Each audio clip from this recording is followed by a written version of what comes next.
صحیح مسلم کہتے ہیں، اور بڑی محنت اس میں کی انہوں نے. وہ بخارا میں پیدا ہوئے تھے اس لیے ان کو بخاری کہتے ہیں. لیکن قسمت کی بات ہے کہ اس وقت بخارا میں حکومت جو تھی وہ ان کے خلاف تھی، وہ بخارا میں دفن نہیں ہو سکے. ان کو تاشقند میں سمرقند میں دفن کیا گیا. جی جی. تو ہم وہاں سمرقند کی یاد ہمیں آتی ہے جب ہم امام بخاری کے مزار پر گئے اور وہاں پر ہم نے دعا کی تو ہمیں بڑی خوشی ہوئی، مجھے آج تک نہیں بھولتا. نمبر 2، امیر تیمور. امیر تیمور جو ہے وہ بڑا متنازع شخصیت ہے. کچھ لوگ اس کو عظیم فاتح کہتے ہیں، کچھ لوگ اس کو ظالم قتل کرنے والا کہتے ہیں، لیکن ازبکستان کے لوگوں کے لیے یہ ان کا ہیرو ہے. اور یہ ہندوستان میں جو مغل سلطنت ہوئی تھی یہ اولاد ہے، اور یہ تیموری سلطنت کی اولاد ہے جس نے بہادری سے آ کر ہندوستان میں حکومت کی اور 500 سال تک حکومت کی. یہ 2 چیزیں تو آپ کو میں نے بتا دی ہیں جو مجھے یاد ہے وہاں کی. تیسری چیز، یہ میرا پہلا گروپ ٹور تھا، اور گروپ ٹور تھا. تو گروپ ٹور میں سفر کرنے کا مجھے بہت مزہ آیا. وہ اس لیے بھی کہ یہ آپ کا ڈیپینڈ کرتا ہے کہ آپ کا گروپ کیسا ہے، آپ کا گائیڈ کیسا ہے. تو جی بالکل خوش قسمتی یہ بات ہے کہ گروپ بہت اچھے لوگوں کا تھا، پڑھے لکھے لوگوں کا تھا اور سارے اچھے تھے. اور جو سب سے بڑی جو اچھی بات تھی وہ گائیڈ تھی ہماری، وہ خاتون تھی، ازبک خاتون تھی. اور حیرانی کی بات ہے وہ خاتون اردو بولتی تھی، وہ ازبک تھی. کیا کہنے. نام دیا اوبرائے تھا لیکن اپنے آپ کو دل آرام کہتی تھی، تو ہم اسے دل آرام سے کے نام سے پکارتے تھے. دل آرام آپ کو پتا ہے انارکلی کا ایک بڑا فیمس کردار بھی ہے. تو ہم نے دل آرام زیادہ پسند کیا. تو بلکہ جب میں نے اس کی تقریب رونمائی کی اس کتاب کی تو اس میں اکثر لوگوں نے تانے دیے کہ آپ کی جو کتاب ہے یہ اس میں دل آرام کا بہت ذکر ہے، خیریت تو ہے. تو لیکن میری بیگم میرے ساتھ تھی، اس قسم کی کوئی بات نہیں تھی. تو وہ مطلب ہم میں ایسے گھل مل گئی کہ جیسے ہم ایک فیملی ہیں. اور وہ لائق بھی بہت تھی، اس میں کوئی شک نہیں ہے. اور اس نے ٹریننگ لی ہوئی تھی باقاعدہ اس کی ٹورسٹ گائیڈ ہونے کی. اور وہ اگر جو کتاب پڑھیں گے تو اس سے آپ کو اندازہ ہوگا کہ وہ اردو کیسے جانتی. وہ میں یہاں نہیں بتاؤں گا تاکہ کتاب پڑھنے کا مزہ آئے گا کہ اردو کو ازبک ہو گئے اردو کیسے اتنی اچھی بولتی تھی. پہلا شوق تو مجھے اس وقت پہنچا تھا جب ایئرپورٹ سے اترے تو ہماری گائیڈ نے مجھے کہا کیسے ہیں آپ. میں حیران رہ گیا کہ میں نے کہا یہ ایک انہونی سی بات ہے، ازبک گائیڈ ہے. اور بعد میں اردو روانی سے بولتی رہی اور ازبک زبان بھی ظاہر اس کی وہ تو مادری زبان تھی. تو بہرحال ہم نے اس کی جو کمپنی تھی، اچھا وہ گانے بڑے اچھے گاتی تھی. اچھا آپ کی تو یعنی کہ گائیڈ کے ساتھ ساتھ وہ رونق. جی گائیڈ کے ساتھ ساتھ وہ آپ کی رونق تھی. جی تو آپ میری کتاب کا پیج اگر دیکھیں فیس بک پہ بنا ہوا ہے اس کتاب کا، تو اس میں آپ کو اس کا گانا بھی میں نے ریکارڈ کیا ہوا ہے اور وہ آپ سن سکتے ہیں. تو یہ چیزیں ہیں جو ذہن سے نہیں نکلتی بطور پہلا سفر ہونے کے. بالکل ناظرین، طاہر صاحب کی بات سے مجھے ایک بات کا پتہ چلا ہے کہ اگر آپ اچھی اردو بولتے ہیں تو جو اردو شناس لوگ ہیں نا وہ آپ کو بہت پسند کرتے ہیں، ایون آپ کسی اور ملک سے ہی کیوں نہ ہو. تو وہ ہمارے ایک استاد محترم ہوتے تھے، وہ کہتے تھے انگلش ہمیں آتی نہیں اور اردو ہماری ویک ہے، تو ہمیں یقیناً اپنی اردو کے اوپر کام کرنا چاہیے تاکہ ہمیں بھی جو ہے وہ پسند کیا جائے اور ہمیں بھی جو ہے وہ اسی طریقے سے دیکھا جائے. تو اچھا سر، میں دوسرا سوال آپ کا جو دوسرا سفر نامہ ہے اس حوالے سے کرنا چاہوں گا. اور آج چونکہ ترکی کے لوگوں کو بڑا پسند کیا جا رہا ہے، ترکی کے ڈراموں کو بڑا پسند کیا جا رہا ہے، ترکی کی لیڈرشپ کو بہت پسند کیا جا رہا ہے پاکستان میں، اور ایک ڈرامے نے بھی ابھی فی الحال دھوم مچائی ہوئی ہے ارطغرل نے، اور اس کے علاوہ بھی جو 2-4 ڈرامے ہیں ترکی کے، انہوں نے مسلمانوں کے لوگوں کو نا کافی گرمایا ہے. تو آپ کا جو دوسرا ہے سفر نامہ ترکی میں پاشا غالباً، وہ ترکی کا سفر نامہ ہے. تو آپ کا ترکی میں کیسا ایکسپیرینس رہا اور کیا کیا اچھی چیزیں ہیں جو آپ ہمارے ساتھ شیئر کرنا چاہ رہے ہیں؟ اور اسی کے ساتھ ایک ایکسٹینڈیڈ کوسچن اور بھی ہے کہ پاکستانی لوگ آئیڈیالائز کر رہے ہیں ترکی کو، تو ترکی کے لوگ کیسے ہیں، ان کی کیا اسٹرینتھس ہے، وہ بھی آپ لازمی شیئر کیجیے گا تاکہ پاکستانیوں کو پتہ یہ بھی چلے کہ صرف ڈرامہ دیکھ کے امپریس ہو جانا از ناٹ امپورٹنٹ، ایکچولی ان کی جو ایکٹیویٹیز ہیں، ان کی جو سوچ ہے، ان کی جو پریکٹسز ہیں، ان کو بھی کہیں نہ کہیں کرنا پڑتا ہے پریکٹیکل۔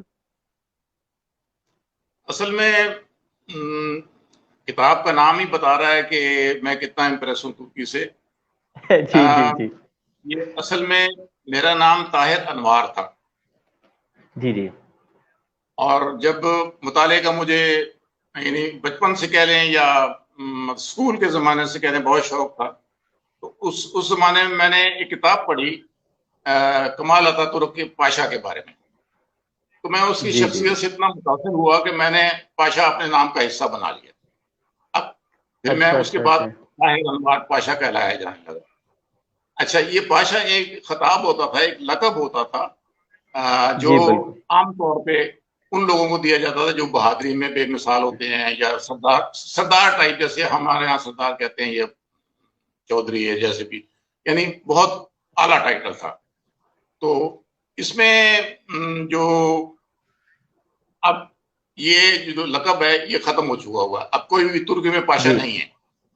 جی جی تو یہ سلطان میں عبدالحمید کے بہت بعد میں یہ گیا ختم۔ تھا کہ ترکی میں پاشا ہونا ایک انہونی سی بات تھی، جی جی جی اس لیے میں نے کتاب کا یہ نام رکھا، اور یہ والی کتاب ہے ترکی میں پاشا، جو میں نے مطلب کہ کی ہے، اور جی جی یہ جی جمہوری پبلشرز کے ہیں فرخ سہیل گوئندی صاحب، جی جی وہ بہت خوبصورت شخصیت ہے اور ترکی کے حوالے سے وہ خود بڑا نام۔ جی جی اور میرے بھی بڑے دوست ہیں، تو انہوں نے پبلش کی ہے جمہوری پبلیکیشن نے۔ تو اس میں ایسا ہے کہ آپ نے لوگوں کے بارے میں پوچھا، تو لوگ بہت خوبصورت ہیں، ظاہری طور پر بھی اور دلی طور پر بھی۔ اور اس میں ایسا ہے کہ یہ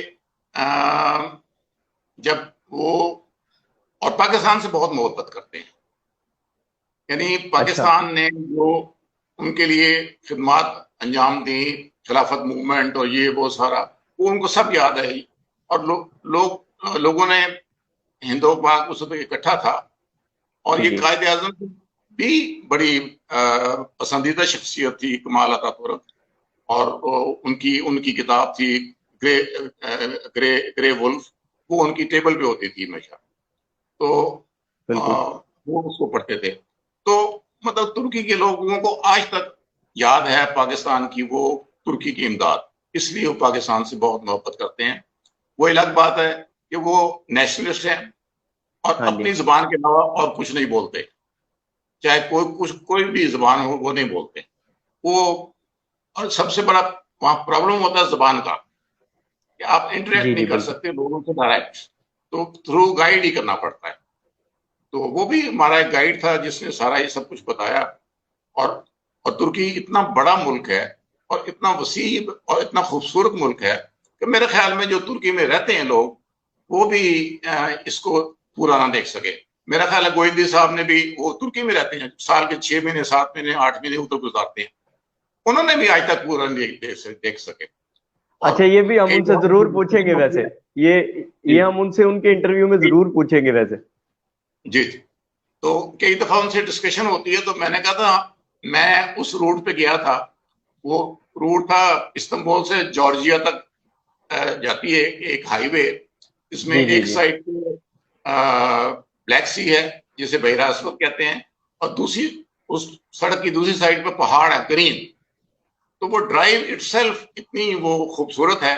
تو گوئندی صاحب کہہ رہے ہیں وہ میں نے نہیں کی، تو اس لحاظ سے میں کہہ رہا ہوں کہ اتنا وسیع ملک ہے کہ وہ آپ کور نہیں کر سکتے۔ جی جی میں جی بالکل اور ہے، اس سے محبت کا، ترکی سے محبت کا اندازہ یہ لگائیں کہ میں اب تک 6 دفعہ جا چکا ہوں، کیا 2 بات۔ دفعہ کتاب لکھنے سے پہلے، پھر چانس ایسا آیا کہ میرے بیٹے کی پوسٹنگ وہاں پر ہو گئی جی بطور جی بالکل کونسل جنرل۔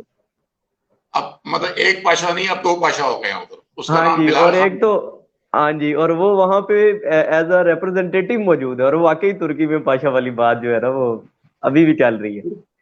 ترکی میں پاشا ابھی بھی ہے. تو جی جی بہرحال تو اس میں میں لوگوں کی بات کر رہا تھا. لوگ، بلکہ بڑا مزیدار ایک قصہ بھی ہے. جب زبان نہ جی آتی ہو تو ہم جا رہے تھے انطالیہ سے کیپاڈوکیا. جی جی جی تو جو گائیڈ وہاں کا تھا اس نے ہمیں بس کے ٹکٹ لے کے ہمیں بٹھا دیا، ہم بیٹھ گئے. تو میں نے ویسے ہی ٹکٹ دیکھا تو اس پہ انطالیہ، چونکہ الفابیٹس کے انگریزی میں ہوتے ہیں، تو وہ انطالیہ لکھا ہوا تو سمجھ آ گئی جہاں سے ہم چلے تھے، لیکن جی جی. کیپاڈوکیا کی جگہ پر اور لکھا ہوا تھا. اب میں پریشان ہو اچھا گیا کہ یہ کیپاڈوکیا تو نہیں جا رہی بس ہماری، تو یہ ہم غلط بات پہ بیٹھ گئے ہیں. اچھا، جو اب ارد گرد نظر دوڑائی کہ شاید سیاح بھی کوئی ہو، کوئی ایسا بندہ ہو جو ہمیں ٹرانسلیٹ کر کے بتا دے، یا کوئی انگریزی جانتا ہو بتا دے. کوئی ایسا بندہ نظر نہیں آیا. میں نے مجبوراً پھر اپنے جو ساتھ میرے تھے ساتھ کی سیٹ پہ، ان سے پوچھا کہ ٹکٹ دکھایا. میں نے کہا کہ ہم نے کیپاڈوکیا جانا ہے. اس نے انکار اچھا میں گردن ہلا دی. میں کہا لو ہمارے غلط بس میں بیٹھ گئے ہیں. تو وہ پھر اس نے کسی اور کو پوچھا، اس نے بھی انکار میں سر لایا. پھر یعنی تقریباً آدھی بس کو پتہ لگ گیا کہ ہم مصیبت میں ہیں اور کوئی ہمیں ٹرانسلیٹ کر کے بتائے. تو اچھا اچھا اچھا. یہ بھی نہیں کر رہا تھا.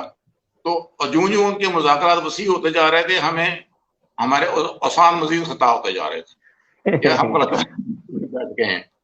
پر خدا خدا کر کے ان میں اشاروں، جو بین الاقوامی زبان ہے اشاروں کی، وہ جب اس میں بتایا کہ ہم نے کیپاڈوکیا جانا ہے، تو پتہ یہ لگا کہ یہ بس نوشہر جائے گی، اور نوشہر کیپاڈوکیا کا کیپٹل ہے، مین اچھا سٹی ہے. اور کیپاڈوکیا اٹسیلف کوئی جگہ نہیں ہے. جیسے پنجاب ہے نا، اب کہیں جی جی. اگر آپ آ رہے ہیں فرنٹیئر سے، آپ کہتے ہیں پنجاب جانا ہے، وہ سارے کہیں گے نہیں یہ پنجاب نہیں ہے، وہ کدھر آپ جانا جگہ بتائیں صحیح. کہاں جانا ہے. تو جانا ہمیں بالکل صحیح. نوشہر تھا، وہ نوشہر ہی لکھا ہوا تھا اس پہ ٹکٹ پہ.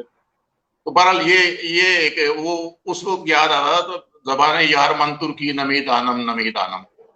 جی جی.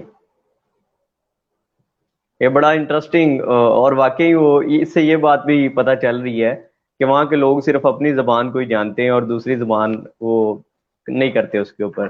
اچھا سر، مجھے یہ بتائیے گا کہ آپ ویسے مطلب شخصیت کے پوائنٹ آف ویو سے کہ نرم دل انسان معلوم ہو رہے ہیں مجھے، جہاں تک مطلب میں نے آپ کو آبزرو بھی کیا ہے، دیکھا بھی ہے. تو پولیس ڈپارٹمنٹ، چونکہ پولیس ڈپارٹمنٹ کو ایک سخت ادارے کے طور پر لیا جاتا ہے، تو پولیس ڈپارٹمنٹ میں آپ کا کیسا تاثر، آپ کی شخصیت کا کیسا تاثر رہتا ہے؟ حقیقت میں پولیس میرے پسند کی جاب نہیں تھی. یہ مجھے اچھا. دی گئی، لیکن جب دی گئی پھر میں نے سوچا کہ جس چیز کا مجھے کہا جاتا ہے کہ نرم دل ہوں اور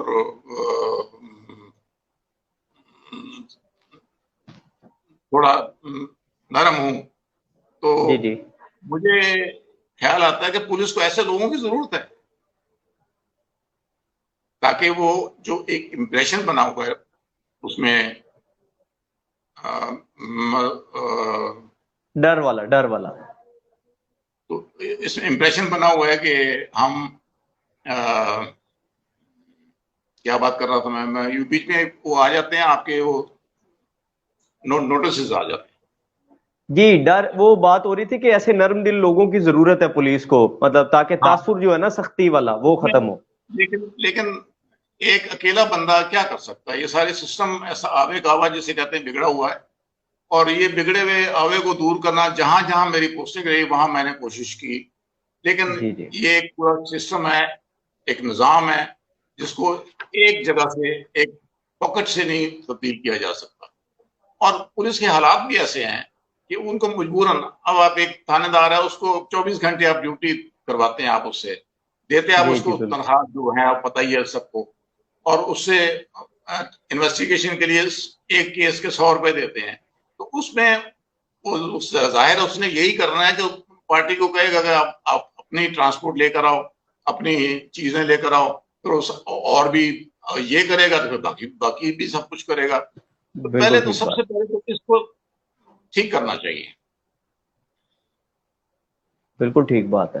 یہ ایسی بات ہے، سسٹم کو بہتر ہونا ہوگا، اور پولیس میں اچھے لوگوں کی تعداد اگر زیادہ ہو جائے گی، لیڈرشپ جو ہے وہ بہتر ہو جائے گی، تو مائٹ بھی نیچے جو ہے نا وہ اس کو امپلیمنٹ بہتر طریقے سے کرایا جا سکے. اچھا سر، میں جب بھی کسی ایکسپیرینس شخصیت سے ملتا ہوں یا گفتگو کرتا ہوں نا، تو میں ان سے یہ ضرور پوچھتا ہوں کہ اپنی زندگی کا کوئی پروفیشنل لائف کا کوئی ایسا واقعہ ضرور بتائیں جو آپ کو کبھی بھولتا نہ ہو. تو پولیس میں رہتے ہوئے آپ کی کوئی ایسی یاد جو کہ آپ کو بھولتی نہ ہو، ٹھیک ہے، might be it can be hard اور سافٹ، جس طریقے کی بھی ہو، تو اگر کوئی ایسا واقعہ اگر آپ آڈینس کے ساتھ شیئر کرنا چاہیں تو it will be very great.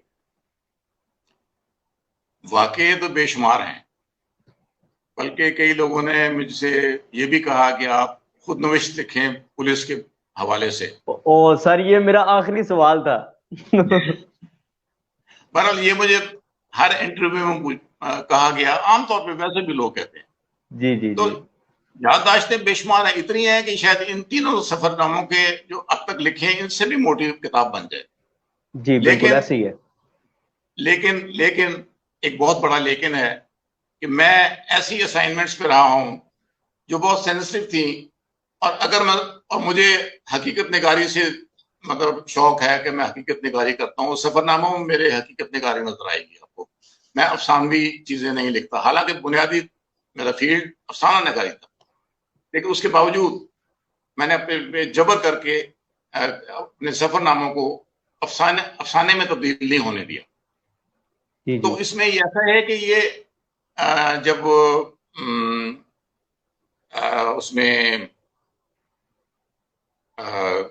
کیا بات کر رہے تھے، واقعہ مطلب پولیس کا کوئی واقعہ آپ ہاں شیئر کرنا چاہ رہے ہیں. واقعی بے شمار ہیں. اگر میں خود نوشت لکھوں گا تو واقعی میں سچے سچے بیان کروں گا. اب وہ سچے سچے واقعات بیان کروں گا تو میرے بے شمار دشمن بن جائیں گے، اور میں یہ جو بقایا زندگی ہے سکون سے گزارنا چاہتا ہوں، اس لیے میں کوئی واقعہ آپ کو نہیں سناؤں گا. اچھا، مطلب ایک بھی نہیں سنائیں گے؟ چلے، آپ کی آواز ذرا کوئی، کم آ رہی ہے.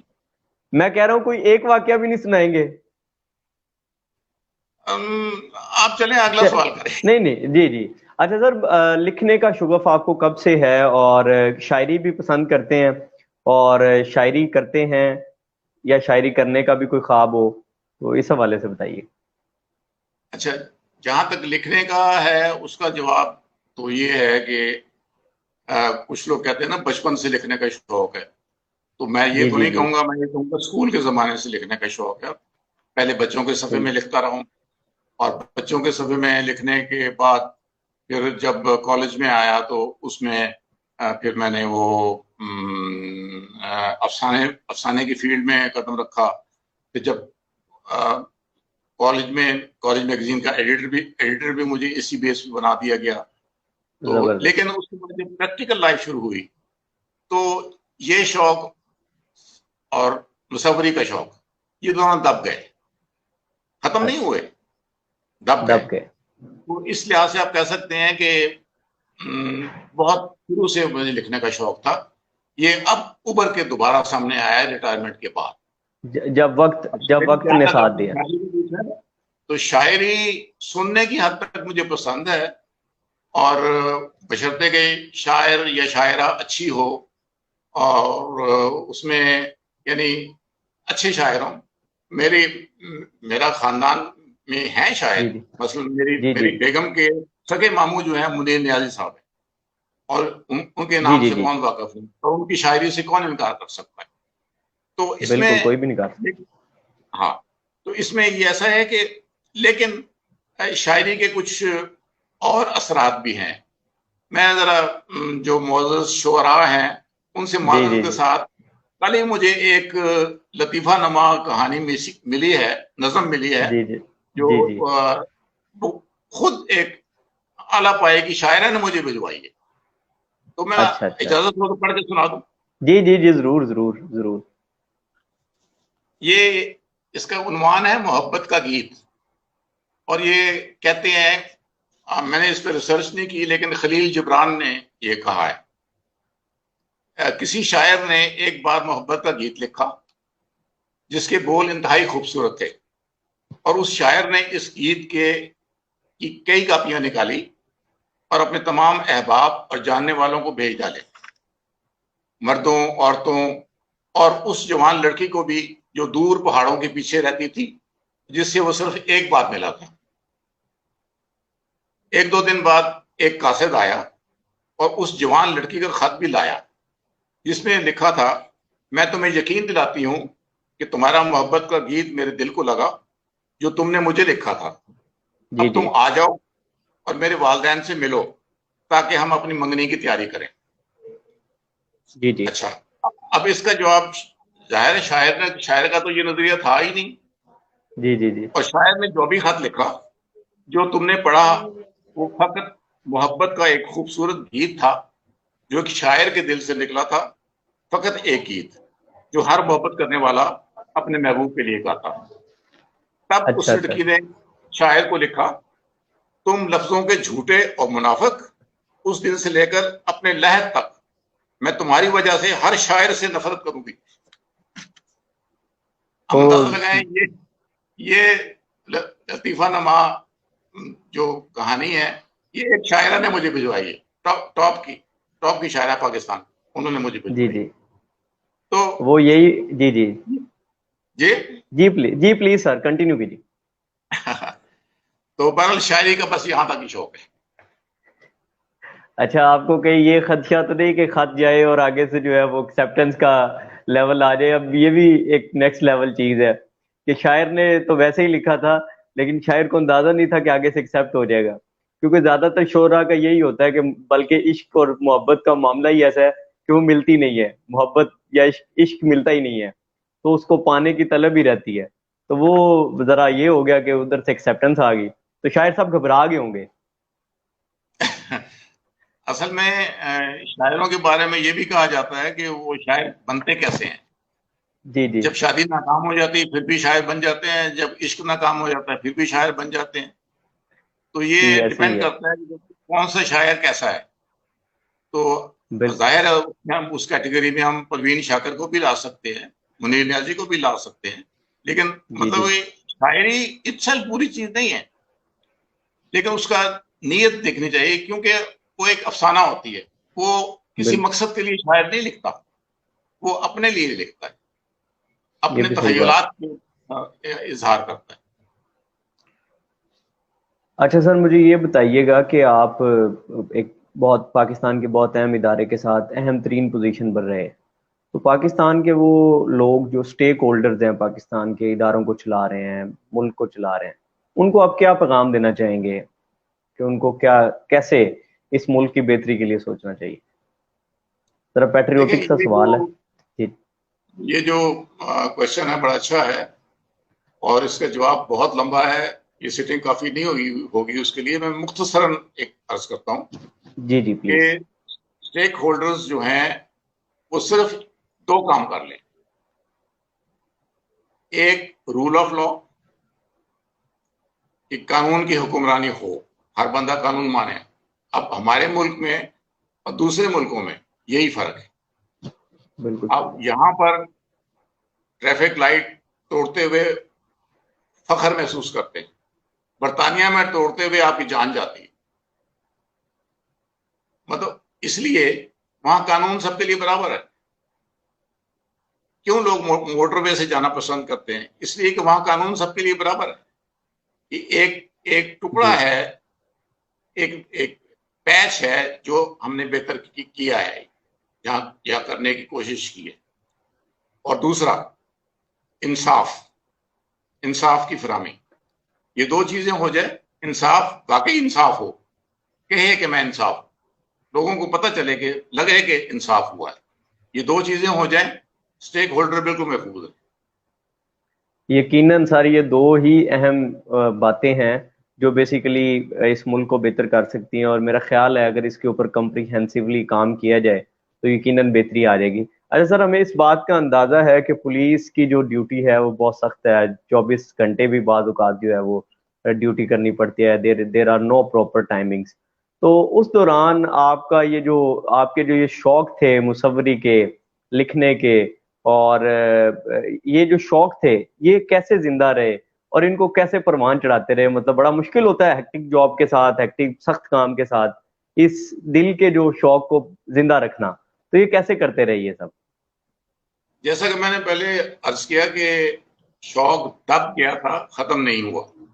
جی جی تو دبا ہوئی شوق کو بھی میں نے کسی وقت اس کو چنگاری دکھا دیتا.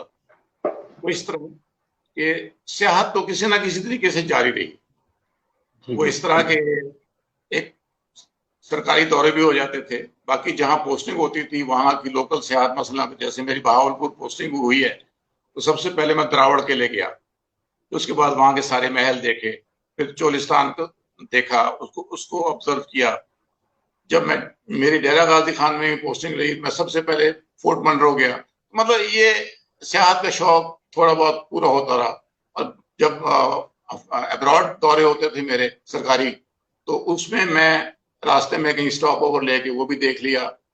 صرف یہ ہے کہ ان کو میں لکھ نہیں سکتا اور اپنے ذہن میں محفوظ کرتا تھا لیکن لکھ نہیں سکتا تھا.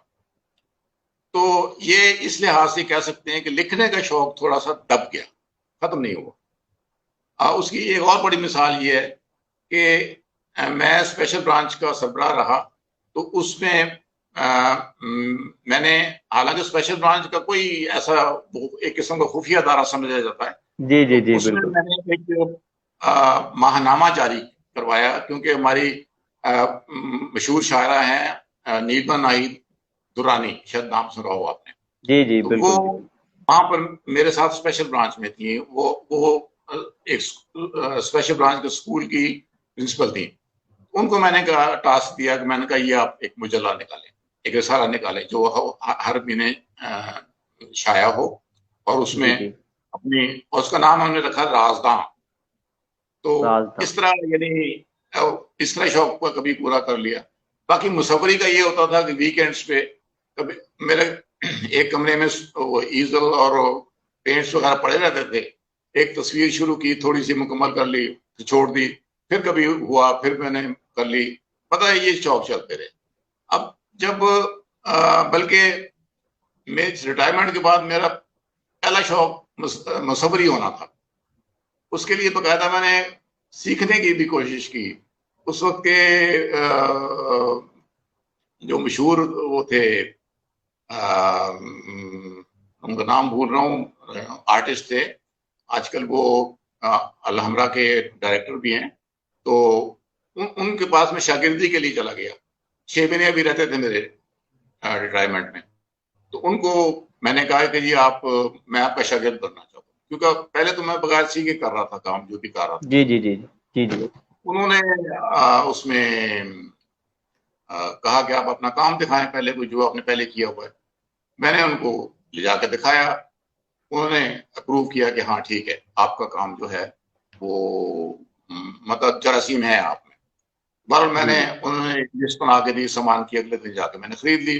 پرانی نارکلی میں ہمارا آفس تھا، اس کے نزدیک ہی، اور وہیں پر ہی یہ دکانیں بھی ہیں. ساری چیزیں خرید لی اور پکا ارادہ ہو گیا کہ ریٹائرمنٹ کے بعد مصوری کرتی ہے. جی جی تو وہ مزے کی بات، قسمت مصوری کی بدقسمتی یا میری بدقسمتی کہ مجھے کانٹریکٹ مل گیا بینک میں. وہ پھر وہ کام خراب ہو گیا اور رنگ پڑے جی جی خراب ہونے لگے. میں نے اپنی بیٹی کو دے دیے، وہ اس میں جراثیم تھے. تو یعنی اس طرح یہ شوق رہ گیا. اب جب فارغ ہوا تو پھر ایک دفعہ چھوڑ چکا تھا میں نے کہ یہ ختم ہو گیا، تو اب سیاحت اور لکھنے پر شوق کو پورا کرتے ہیں. پھر میں نے سوچا جب سیاحت اور لکھنا ہے تو افسانہ لکھوں گا تو سیاحت افیکٹ ہوگی، سیاحت کروں گا تو افسانہ افیکٹ ہوگا. کیوں نہ جی ایسے بالکل. ملتا جلتا ایک موضوع چنا جائے، یعنی سفر نامہ جی نگاری. جی بالکل ٹھیک. سفر کریں پھر آگے اس کو لکھیں، آپ دونوں شوق پورے ہو جائیں گے. تو اس طرح میرے شوق چلتے رہے. بالکل ٹھیک. اچھا سر، مجھے یہ بتائیے گا کہ اب مستقبل میں آپ جو ہے وہ کیا ارادہ رکھتے ہیں اور کیا کیا کرنا چاہ رہے ہیں؟ آپ فی الحال تو ظاہر ہے ایک تو ریٹائرڈ لائف گزار رہے ہیں ہم، اور مستقبل میں یہی شوق رہیں گے سیاحت کا اور سفر نامہ نگاری کا. بلکہ ہمارے ایک میرے روحانی استاد ہیں قاسم علی شاہ صاحب. میں ان کو جب ابھی اسی سوال کی طرف بڑھنے لگا تھا. جی جی چلیں آپ کنٹینیو کریں پھر نیکسٹ. جی میں ان کے پاس گیا تو انہوں نے مجھے سفر نامے میرے پڑھ کے تو انہوں نے کہا کہ آپ نے 10 سفر نامے لکھنے ہیں. یہ میری پیشین گوئی ہے. اچھا کیا اب ہو سکتا ہے کہ یہ ان کا طریقہ ہے موٹیویٹ کرنے کا, چاہے ان کا ویسے نہ ہو لیکن یہ موٹیویٹ کرنے کا طریقہ تھا ان کا. اب ہو سکتا ہے میں 3 سفر ناموں کے بعد کہتا کہ جی کافی ہو گئے ہیں, ہاں لیکن بس ایسے ان کی پیشین گوئی یاد آتی ہے تو میں کہتا نہیں لکھوں گا. کیا بات ہے. یہ مطلب جی جی اس سال آپ کی اس سال کتاب وہ جو آئی ہے نیل کے ساحل پر. نہیں, تیسری کتاب ہے نیل کے سنگ. نیل کے سنگ, سوری جی جی جی نیل کے سنگ. نیل کے سنگ یہ مصر کے بارے میں. جی جی تو یہ جو کتاب ہے یہ مصر کے دورے کے دوران لکھی تھی. تو جی جی یہ بات انہوں نے کہی تھی ترکی میں پاشا کی, جب میں نے الحمرا میں کی تھی تقریب رونمائی, اس میں بطور جی جی اسپیکر وہ آئے تھے قاسم علی شاہ صاحب. تو انہوں نے وہاں پر یہ پیشین گوئی کی تھی. اس کے بعد پھر میں نے یہ کتاب لکھی نیل کے سنگ, کیونکہ میں مصر اس کے بعد کیا تھا. اچھا اس کے بعد وہ شوق میرا زندہ تھا, تو میرا اگلا پروگرام تھا روس جانے کا اس سال. اچھا اپریل میں 10 اپریل کو ہماری سیٹیں بھی بک تھیں, ٹکٹیں بھی بک تھیں, ہوٹل بھی بک تھے, سب کچھ تیار تھا کہ یہ جی جی نامراد سا جو ایک کورونا ہے یہ جسے کووڈ-19 کہتے جی ہیں جی وہ آ گیا اور وہ سفر ختم ہو, مطلب نہیں ہو سکا. ورنہ اصولاً اس وقت مجھے روس کا سفر نامہ لکھ رہے ہونا چاہیے تھا. لیکن ان کی بات ذہن میں تھی, موٹیویٹو بات جو تھی وہ میرے ذہن میں تھی. میں نے اس کا حل یہ نکالا کہ میں نے اپنے سارے جو پچھلے سفر تھے, مثلا جیسے نزدیک ترین سفر میرا نیپال کا تھا, اس کی یادداشتیں کافی تازہ تھیں میرے ذہن میں. اس سے پچھلا سری لنکا کا تھا, اس کی بھی یاد تھی, یادیں کافی میرے پاس تھیں. پھر اس سے پہلے وہ جو پرل کنٹریز ہیں جن میں Thailand, Malaysia, Singapore, Hong Kong اور یہ انڈونیشیا, بالی وغیرہ آتے ہیں, تو اس کی بھی تھی. اچھا میری عادت ہے کہ میں جہاں جاتا ہوں وہاں کے ٹکٹ, وہاں کی جو اہم جگہ ہیں ان پہ انٹری ٹکٹس وہ سارے میں سووینیر کے طور پہ رکھتا ہوں. تو یہ مجھے بڑی ہیلپ ملی ان سے, اور میں نے ان سے مجھے ڈیٹس بھی یاد آ گئی, جانا بھی یاد آ گیا. تو میں نے ان سب کو اکٹھا کر کے ایک سفر نامہ لکھنا شروع کیا ہوا, آج کل جاری ہے میرا. اس کا نام ہے دیس بدیس پھرے بنجارا, کیونکہ وہ کسی ایک ملک کا نہیں, اس کے 4 حصے ہیں. اس میں پہلا حصہ نیپال کا ہے, دوسرا سری لنکا کا ہے, تیسرا یہ Sri Lanka, Malaysia, sorry Thailand, Malaysia اور سنگاپور کا ہے, اور چوتھا حصہ اس میں جاپان کا ہے. میں جاپان بھی گیا تھا, تو اس طرح ہے. تو وہ لکھ رہا ہوں میں آج کل. تو یہ میرا جو لاک ڈاؤن کا پیریڈ ہے وہ اس طرح آسانی سے گزر بھی رہا تھا اور پیشین گوئی بھی پوری ہو رہی تھی. اچھا سر, ویسے آپ نارمل روٹین میں آپ جو ہے وہ گھومنے جاتے ہیں اور گھومنے کا جو ہے وہ انجوائے کر کے آپ واپس آتے ہیں, اور پھر جب آپ منظر نگاری کرنے بیٹھتے ہیں تو مجھے یہ لگتا ہے کہ یہ جو منظر نگاری ہے اور یادوں کا جو یہ سحر ہے یہ انسان کو نا محو کر دیتا ہے. تو آپ ایک ٹکٹ کے ساتھ مجھے لگتا ہے یقینی طور پر 2 دفعہ وہ ریفریز کرتے ہیں سارا اپنا سفر. تو یادوں کا یہ جو سلسلہ ہے وہ کیسا ہوتا ہے, کیسی فیلنگز ہوتی ہیں جب آپ منظر نگاری کر رہے ہوتے ہیں اپنے سارے سفر کی؟ حقیقی بات پوچھے نا, میں سارا سال سفر کرتا ہوں, اردو والا. جی جی صحیح بالکل صحیح. آپ اندازہ لگائیں کہ سفر میرا یعنی جو ایکچوئل سفر ہے, جیسے مصر کا لے لیں آپ, 7 دن کا 8 دن کا تھا, لیکن اس کو کتاب کو لکھنے میں مجھے 1 سال لگا, اور اس سے اگلا سال میں نے اس کتاب پہ لگایا. اب ظاہر ہے جب میں اس جگہ کے بارے میں جہاں گیا تھا وہاں لکھوں گا تو وہ جگہ میرے سامنے ہوگی، میں وہاں پر ہوں گا اور میں سفر میں ہوں گا. جی بالکل. اور میری عادت ہے کہ میں کوئی بھی چیز بغیر تحقیق کیے نہیں لکھتا. کیا بات، یہ بڑی اچھی بات. یہ منہ مبارک کہتے ہیں کہ ترکی میں بھی ہے، پاکستان میں بھی ہے، آزاد مقبوضہ کشمیر میں بھی تھا، چوری ہو گیا جس کا بڑا وہ مسئلہ بنا رہا، پھر اور ہر ملک، تقریباً ہر ملک میں ہے. تو یہ منہ مبارک جو حضور اکرم صلی اللہ علیہ وسلم کا تھا وہ مختلف جگہ پہ کیسے پہنچا، اس پہ میں نے تحقیق کی اور پھر میں نے اس کو سارا اس کو بیان کیا. تو یعنی چیز ایک ہوتی ہے، اس کی تحقیق کرنے کے لیے آپ کو 10 دن چاہیے. تو 10 دن کی تحقیق ہوتی ہے، اس کے بعد پھر آپ اس کو لکھتے ہیں. اور میری یہ خواہش ہوتی ہے کہ کوئی ایسی چیز میں نہ لکھوں جو چیلنج ہو سکے کہ یہ غلط ہے. تو اس طرح مطلب کہ میں سارا سال سفر میں رہتا ہوں، آخر تک یعنی جب تک کتاب مکمل نہیں ہو جاتی میں سفر میں رہتا ہوں. جی جی بالکل. اچھا سر، آپ نے مختلف ملکوں میں وزٹ کیا، لوگوں سے بھی ملے، آبزرویشن بھی کی. پاکستانیوں کا کیسا امیج ہے دنیا میں؟ پاکستانیوں کو کیسے دیکھا جاتا ہے؟ اور پاکستانیوں کو اپنا امیج بہتر کرنے کے لیے یا بلڈ کرنے کے لیے کیا کرنا چاہیے؟ حالات کچھ بدل رہے ہیں. پہلے تو بہت زیادہ خراب تھا، ہر پاکستانی کو وہ دہشت گرد سمجھتے تھے پہلے، بیرون ملک کو جو ہے. تو اس میں یہ تھا کہ آپ جب یہ ہماری ماشاءاللہ بہادر افواج نے دہشت گردی کا خاتمہ کیا تو ایٹ لیسٹ وہ امپریشن ختم ہوا.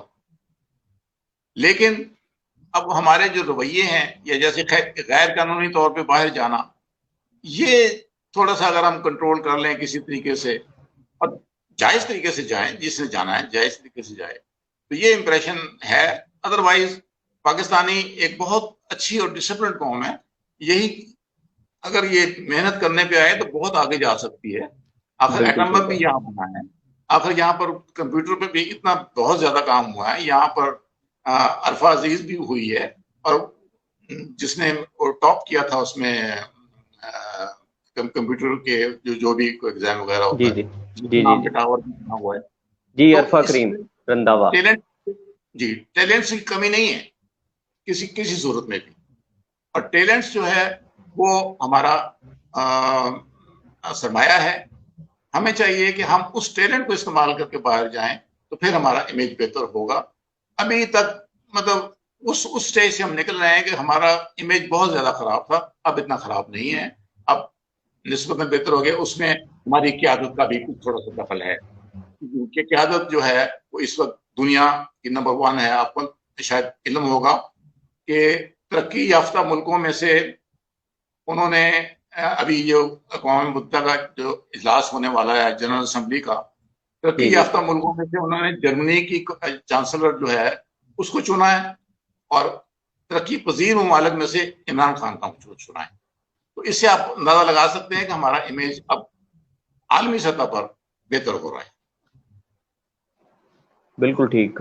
پاکستان کا امیج عالمی طور پر جب بہتر ہوگا تب انویسٹمنٹ اپرچونٹیز بھی آئیں گی اور لوگ جو ہے وہ ٹرسٹ بھی کریں گے.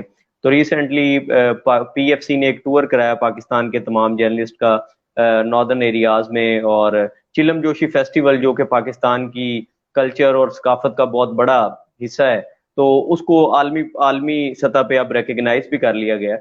تو وہاں پہ میری کچھ فارنر سے ملاقات ہوئی تو میں نے پوچھا کہ آپ کو پاکستان کیسا لگتا ہے، تو انہوں نے کہا جی Pakistan is most safest country to travel and visit. اتنا اچھا انہوں نے فیڈ بیک دیا، اور اس کا واقعی جو کریڈٹ ہے وہ فوج پاکستان کو جاتا ہے، ان اداروں کو جاتا ہے جنہوں نے قربانیاں دے کر جو ہے وہ اس ملک کو قائم رکھا ہوا ہے. تو سر آپ کے بہت اچھا لگا آپ سے گفتگو کر کے. اور آخر میں یہ چاہوں گا کہ اگر آپ نوجوانوں کو کوئی پیغام دینا چاہیں، کیونکہ علمی سٹی کے اوپر نوجوان بہت سنتے ہیں، علمی سٹی کی آڈینس نوجوان ہے سارے، تو نوجوانوں کو کیا پیغام دینا چاہیں گے آخر میں؟ دیکھیں جی، ہم سب ابن آدم ہیں. اللہ نے آدم کو تخلیق کیا تھا، اور ہمیں آدمی بنایا تھا. ہم سب آدمی ہیں اور آدمی کو انسان ایک کتاب بناتی ہے. واہ. اور آدمی کو انسان بننے کے لیے کون سی کتاب جو اس کو انسان بناتی ہے؟ وہ کتاب ہے جو ہم نے آج کل اپنے غلافوں میں لپیٹ کر طاقوں میں رکھی ہوئی ہے, الماریوں میں رکھی ہوئی ہے, آسمانی کتاب قرآن مجید. وہ پورا نظام حیات ہے, اس میں پورا اس میں سب کچھ ہے. آپ اس کو پڑھیں, آپ انسان بن جائیں گے, آدمی سے انسان بن جائیں گے. مطلب دوسرے لفظوں میں کہنا چاہتا ہوں کہ مطلب پہلے نمبر پہ وہ آتی ہے, اس کو آپ پڑھیں اور مفہوم کے ساتھ پڑھیں. صرف ویسے پڑھنے کا کوئی فائدہ نہیں ہے, وہ ضرور پڑھیں, آپ کو بہت گائیڈنس ہوگی, آپ کو انسان بننے میں مدد دے گی. اور دوسری چیز کہ اس کے بعد علمی کتابیں پڑھیں, مطالعے کا شوق کریں. مطالعے کا شوق ہونا چاہیے, چاہے آپ, مجھے اس پہ کوئی اعتراض نہیں ہے, چاہے آپ ابن صفی کے ناول پڑھیں یا کچھ پڑھیں, لیکن مطالعے کی عادت ڈالیں. لیکن آج کل جو وہ ہوا نا شروع, اسمارٹ فون اور لیپ ٹاپ اور یہ سارے بچے اس میں ہیں, اینکیں ان کو لگ گئی ہیں, نظریں ان کی خراب ہو گئی ہیں, گردنیں ان کی جھک گئی ہیں. تو یہ چیز چھوڑ کے مطالعے کی طرف آئیں. مطالعہ انسان کو, آدمی کو انسان بناتا ہے. اور دوسرا جو میری ایڈوائز ہے کہ اللہ کا شکر ادا کرے ہر وقت. مشکور ہوں اس ذات کے کہ جس نے ہمیں ایسے ایسے تحفے دیے ہیں جس کی ہمیں اہمیت کا احساس ہی نہیں ہے.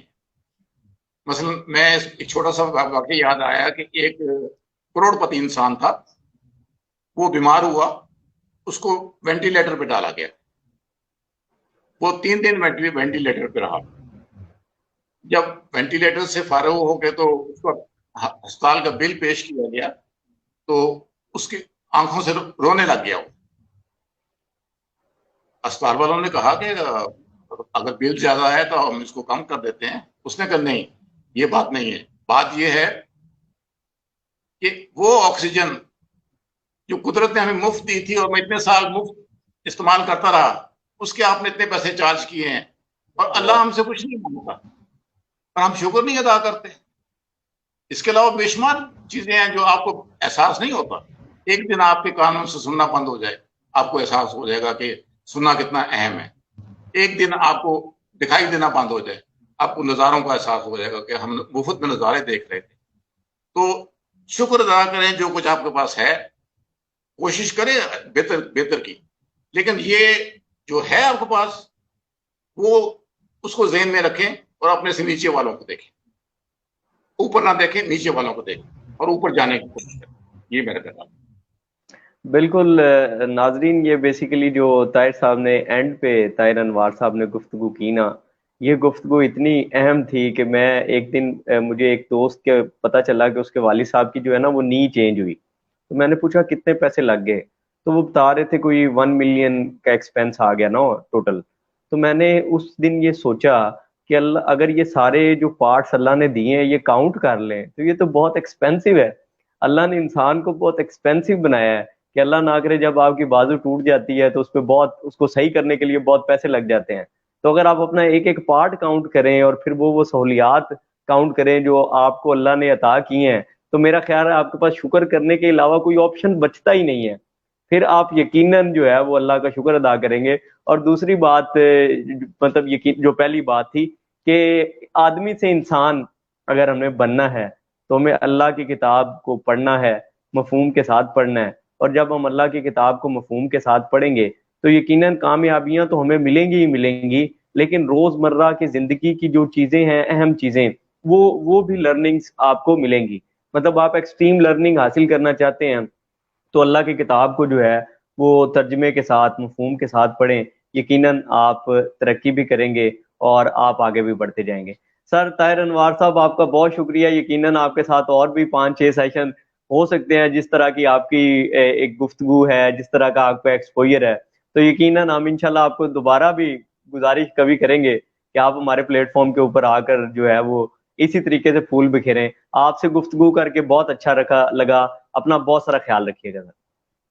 بہت شکریہ. آپ بھی اپنا خیال رکھیے گا. جی بہت شکریہ. پاکستان زندہ باد.